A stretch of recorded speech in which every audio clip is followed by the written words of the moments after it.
3 տարուց ավել է բազմաթիվ անգամներ ես անձամբ ղեկավարել եմ, անցկացրել եմ ակցիաներ թե գլխավոր դատախազության մոտ, թե ազգային ժողովի մոտ, թե Երևանի քաղաքապետարանի մոտ եւ այս 3 տարիները ցույց տվեցին, որ ցավոք սրտի ամեն անգամ նույն բանն է, ասում են, որ խոստանում ենք, այս մի հարցը կկարգավորենք եւ այդպես էլ որևէ բան չի կարգավորվում, դե Կումնիսպ-ն այսօր առիթ է, որ մենք այստեղ ենք եկել, Կումնիսպ-ի մասին ես խոսել եմ դեռ 2 տարի առաջ, նույնիսկ ազգային ժողովում եմ բարձրաձայնել, որ այստեղ բացահայտ պետական բյուջեի մսխում է տեղի ունենում եւ որևէ աշխատանք չի իրականացվում, որովհետեւ մենք պիտի պարզ հասկանանք, որ Հայաստանի Հանրապետության համար, որն ունի այս պահին անտուն կենդանիների խնդիր, որը որ պետք է կանգնի ճիշտ լուծման ճանապարհին, ունենալ ճիշտ գործող ստեղծման ծրագրեր շատ կարևոր է։ Եվ ես սա ուզում եմ ասեմ հանրության այն զանգվածի համար, ովքեր ասում են, որ ստեղծման ծրագրերը օգուտ չեն տալիս։ Իրենք չեն կարող օգուտ տալ, եթե մասնակցում են տենդերներին ոչ կոմպետենտ կազմակերպություններ, որոնք բացարձակապես չեն հասկանում, թե ինչ է նշանակում ստեղծում, որոնք բացարձակապես կապ չունեն առհասարակ կենդանիների հետ, որոնք պարզապես տենդերի գումարը վերցնում են եւ որևէ աշխատանք չեն իրականացնում։ Պարզա հարգելի հասարակություն, որ դուք չեք տեսնելու եւ որևէ արդյունք։ Դրա համար մենք այսօր այստեղ ենք, ու իմ մեծագույն խնդրանքն է, որպեսզի վերնագրերում չնշվի, որ մի շարք կենդանասերներ եկել են, մենք առաջնահերթ Հայաստանի Հանրապետության քաղաքացիներ ենք եւ մենք որպես հարկատու պահանջում ենք, որպեսզի մեր հարկերը օգտագործվեն ի նպատակ, որովհետեւ իրականում յուրաքանչյուրիս ցանկությունը եւ պահանջը նա է, որ այս հարցը կամաց ստանա լուծումներ։ Այն, որ գործերը կոչվում են, ես կհիշեցնեմ, որ եզակի դեպքերից մեկն է եղել, երբ որ Նուբարաշենում ծեծված շան, որը որ այս պահին գտնվում է իմ խնամքի տակ տերը, պատժվեց քրեական օրենսգրքի համապատասխան հոդվածով, 307-րդ հոդվածով, Շենգավիթի առաջի ատյանի քրեական դատարանում դատավոր Արշակ Մաթևոսյանը վճռեց, որ տվյալ անձը մեղավոր է կենդանու հանդեպ դաժան վերաբերմունք ցուցաբերելու մեջ եւ սահմանեց օրենքի թույլատրելի սահմանով ամենախիստ պատիժը։ Այս պարագայում մենք պետք է հասկանանք, որ օրենքը ունի տարբեր չափորոշիչներ եւ այս դեպքի առումով չափորոշիչ այն էր, որ անձը տուգանվեց կես միլիոնից ավել դրամի չափով։ Եվ միանշանակ դա իր ամբողջ կյանքում հետապնդելու է իրան, որովհետև դա արդեն քրեական պատասխանատվություն է, այսինքն մարդը կատարել է քրեական պատասխանատվություն ենթադրող արարք։ Մնացած դեպքերով մենք հաղորդում էինք տվել, օրինակ, չգիտեմ, շատերը կհիշեն Դավիթաշենում 5-րդ հարկից շուն էին գցել ներքև, մենք բարձրաձայնեցինք, տվեցինք հաղորդում հանցագործության մասին, ուր է հիմա այդ գործը, հավանաբար հերթական քննիչը համարել է, որ այդտեղ որևէ հանցակազմ չկա։ Այսինքն շանը 5-րդ հարկից ներքև գցելը, դրանից հետո Երևանում գործող պետական հաստատության կողմից շան մարմինը արագ այդտեղից հեռացնելը, պատկան մարմիններին որպես պետական կառույց որևէ հաղորդում չներկայացնելը, այդ ամեն ինչը իր մեջ որևէ հանցակազմ փաստորեն չի պարունակել, հասկանում եք։ Որի պարտականությունների մեջ է անկած կենդանիների դերը հավաքելը։ Դա Երևանի ՀՕԱԿ-ն է, որը այն ժամանակ իրանք եկել էին, դին տարել էին, շատ լավ տեսել էին շան վիճակը, շատ լավ լսել էին, որ շանը 5-րդ հարկից են ներքև գցել, բայց ցավոք տվյալ կառույցը չէր դիմել պատկան մարմիններին պարզաբանելու համար, թե ինչ իրավիճակ է եղել։ Չնայած ես կարծում եմ, դա իմ անձնական կարծիքն է, որ առաջինը հենց այդ կառույցը պետքա դիմեր պատկան մարմիններին եւ պահանջեր արդար քննություն։ Ի վերջո մենք պետք է փորձենք այդ համակեցության գաղափարը զարգացնենք։ Ես հասկանում եմ, շատ կարևոր է հանրության այն զանգվածը, որը որ ցանկություն է հայտնում, որ կենդանիներ չլինեն եւ եւ անընդհատ այդ հատվածի հետ հաշվի նստելը մենք իհարկե հասկանում ենք, բայց որոշակի բալանսավորման պետք է գա այդ ամեն ինչը, այսինքն մենք պետք է բալանսավորենք, ինչպես դա արվում է տարբեր երկրներում արդեն տարիներ շարունակ։ Դավիթաշենի դեպքը ես օրինակ բերեցի հոկտեմբերյանում մի քանի ամիս առաջ Տիկին Հունանյանը կարող է հաստատել իրան էին գժանոց տանում, բացի դրանից որպես քանի որ ինքը կենթանիներ է կերակրում, դա շատ խառը պատմություն էր, ի վերջո Տիկին Հունանյանին հնարավոր եղավ գժանոցից իհարկե հանել, որովհետև որևէ փաստարկված հիմք չկար իրեն այնտեղ պահելու։ Դրանից հետո հոկտեմբերյանում թունավորումներ տեղի ունեցան, 40-ից 50 շուն ամբողջ ճանապարհով թունավորված վիճակում եւ որևէ մեկը դրա համար հերթական անգամ պատասխանատվություն չկրեց։ Հրազդանի սպանդը կարող եմ հիշացնել 2 տարի առաջ մենք այստեղ էինք եւ ձեզնից շատերն էին այստեղ ներկա, ես հիշում եմ։ Հրազդանի սպանդի առումով, երբ որ մենք շանդիակը բերել էինք եւ դրել էինք գլխավոր դատախազության դռների առջեւ, Եվս մեկ անգամ ապացուցում է փաստը, որ որևէ աշխատանք չի արվում, որովհետև որևէ մեկը չհայտնաբերվեց, որևէ մեկը պատասխանատվության չենթարկվեց։ Այսինքն ես չեմ կարող ասել, որ մեզ մոտ ընդհանրապես դեպքեր չկան, որոնք որ չեն քննվում պատշաճ, բայց այդ դեպքերը այնքան քիչ են, այսինքն այնքան նվազագույն տոկոս է դա կազմում, որ դա նույնիսկ մարդկանց աչքին չի էլ երևում։ Իսկ պատճառը ո՞րն է, օրենքների բացակայությունը, թե անգործությունը։ Ես ավելի շատ համարում եմ, որ պատճառը միանշանակ անգործությունն է։ Պատճառը լուրջ վերաբերմունքի բացակայությունն է այս առումով։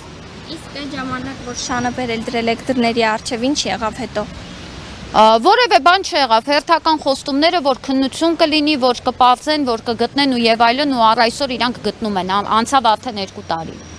Նույնը այս կումնի ՍՊ նորոգում, որը որ ոչինչ չի նորոգում, սոլար գոլորշիացող ՍՊ, որը Գյումրիից 2 տարի առաջ շահեց տենդեր արևային կայանների տեղադրման, որի մասին հոդված կա տպագրված, այսինքն որևէ մեկը չի կարող ասել, որ մենք ապատեղեկատվություն ենք տարածում, հոդված կա տպագրված, որ տվյալ ՍՊ-ն շահել է տենդերը արևային կայանների տեղադրման համար եւ հեռացել է, թռել է, անհետացել է, ես չգիտեմ դա ոնց նկարագրեմ, եւ դրանից հետո կապի ընդհանրապես դուրս չի եկել։ Ու այդ ամեն ինչը իմանալով ու հաշվի առնելով թույլ են տալիս, որպեսզի նորից նույն ՍՊ-ն մասնակցի մեկ այլ տենդերի, այսինքն արևային կայանների տեղադրմամբ զբաղվող ՍՊ-ն ինչ կապ ունի կենթանիների ստեղծման հետ։ Նորոգում ՍՊ-ն ինչ կապ ունի, Ադել Շին ՍՊ-ն ինչ կապ ունի, որ ոչինչ չի կառուցում երևի մենակ քանդում է, բայց անունը Ադել Շին է։ Այստեղ կոռուպցիոն մեծ ռիսկեր կան, կոռուպցիոն մեծ ռիսկեր, եթե մենք այսօր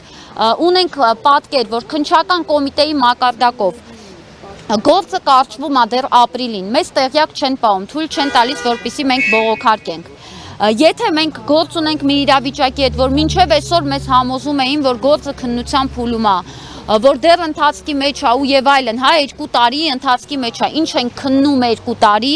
ամենայն անկեղծությամբ չեմ հասկանում, ինչն էին իրանք քննում, հա, եւ ի վերջո պարզվում է, որ այդ ամեն ինչը սուտ էր եւ դրա հետ մեկտեղ պարզվում է, որ տվյալ ՍՊ-ն Վիրաբյանի գլխավորությամբ տարբեր ՍՊ-ները շարունակում են մասնակցել տենդերների, այստեղ միայն մեկ ֆակտոր է մնում, որ սա կոռուպցիան հոպոզով կոչով չի լինում վերջի վերջո, բայց եթե կոռուպցիա չի, բա ինչ է։ Տենդերի գործառույթները որն են ու ինչից եք ենթադրում, որ իրանք ոչ մի բան չունեն։ Տվյալ կազմակերպությունը պարտավորված է ունենա կլինիկա ստեղծման համար նախատեսված, ունենա անասնաբույժ, անուն, ազգանուն, ով է տվյալ անձը, կոմպետենտ է, կոմպետենտ չի։ Ունենա հատուկ ստերիլ տարածք, որովհետև ստեղծումը դա վիրահատություն է։ Դուք Ջաջուրի գոմանոցը տեսել եք։ Ջաջուրի վանդակները այսպես սետկապատած տեսել եք։ Մեջը կենթանիները իրանց կեղտի մեջ նստած, սոված, դիմացները, ամանները առանց ջուր, առանց կեր, առանց ոչ մի բան չստեղծված, բերված այդտեղ շպրտած են։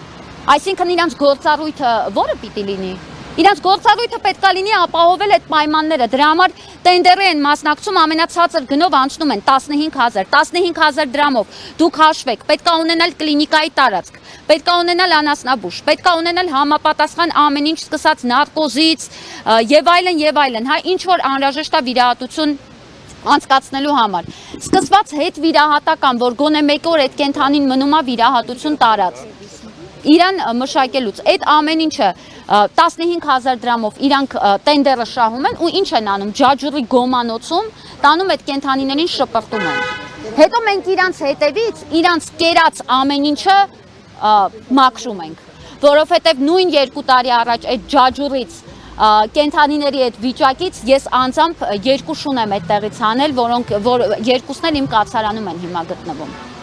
Դուք մեկով պիտի հիմա այստեղ լինեիք, ուր է այդ շունը։ Ճանապարհին են, ասում են, որ